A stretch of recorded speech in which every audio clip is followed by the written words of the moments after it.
Salut les disciples de la boxe, c'est Jean-Charles. Si vous n'êtes pas à jour dans Hippo, laissez tomber, ne regardez pas cette vidéo, coupez-la tout de suite.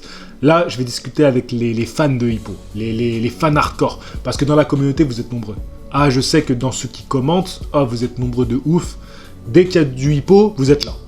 Mais là, il faut qu'on parle, parce que moi, j'ai eu un choc. J'aimerais savoir, vous, comment vous avez vécu ce combat-là entre Makunouchi Hippo et Alfredo González.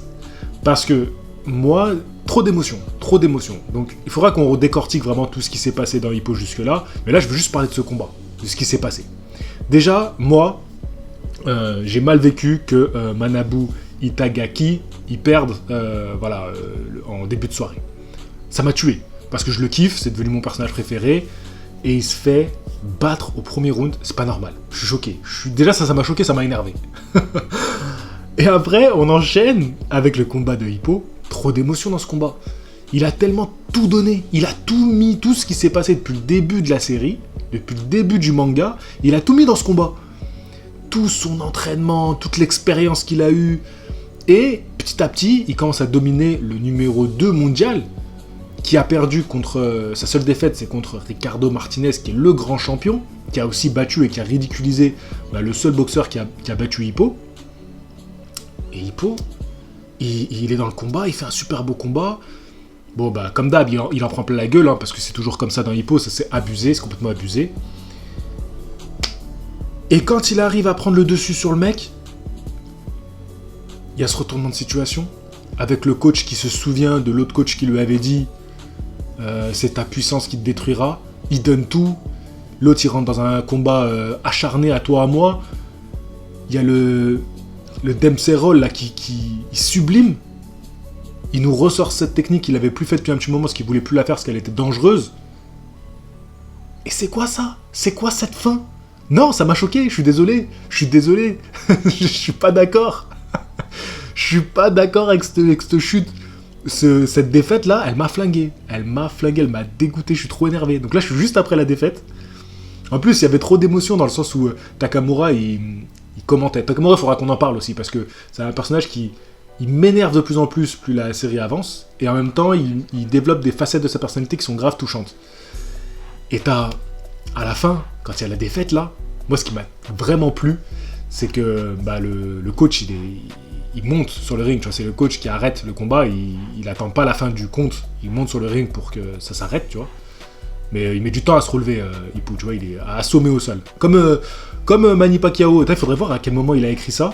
Enfin, il a dessiné ça. Ça se trouve, c'est à la période où Pacquiao, il prend le KO contre Juan Manuel Marquez. Parce que c'est un peu la même chose, tu vois. Il se jette, il donne tout son cœur et il se prend toute sa puissance contre lui-même et KO et il reste au sol. Ça fait trop penser à ce KO-là. Bref, et le coach, il monte sur le ring, tu vois, il est dégoûté. Et Takamura, on est dans sa tête parce qu'il est en train de commenter. Et comme d'hab, il dit de la merde, tu vois, en tant que commentateur. Et tu t'entends dans sa tête et il dit « Fais pas cette tête, le vieux, il y a encore moi, tu vois, il y a encore moi comme espoir que ta boxe, elle va gagner le monde. » Et en fait, c'est devenu un peu le fil conducteur. C'est est-ce que ce coach-là, il va arriver à avoir un boxeur qui va au championnat du monde. Et bien, enfin, pas qui va au championnat, parce que Takamura, il a déjà obtenu 2 titres, mais qui devient une légende, tu vois. Et ouais, c'est grave touchant. Et t'as même après Takamura, parce que Takamura, j'en reparlerai, mais il commence à montrer des émotions de plus en plus, tu vois, au fil de la série, il montre de plus en plus d'émotions. Alors il le montre pas aux autres personnages, il continue d'être un bâtard avec eux, mais il y a des signes où il est de plus en plus attentionné, voilà, auprès des autres, parce que c'est celui qui les tire vers le haut, mais c'est celui qui leur fait la misère aussi. Il les détruit psychologiquement. Et là, à la fin, il reste, quand tout le monde part, Takamura, et il est encore en tenue, tu vois, avec sa chemise et tout, et il monte sur le ring et il fait du shadow. Et cette fin-là, elle m'a tué, digne d'un film. Il devrait faire un film juste sur ce combat et tout ce qui s'est passé. Ah, ça m'a tué. Et puis voir le petit jeune, là, Itagaki, qui est en larmes parce que il voulait prendre le relais d'Hippo. Parce que il laissait le titre vacant, Hippo, le titre de champion du Japon, et Itagaki, il devait prendre le relais, parce que c'est celui qui vise, en fait, Hippo.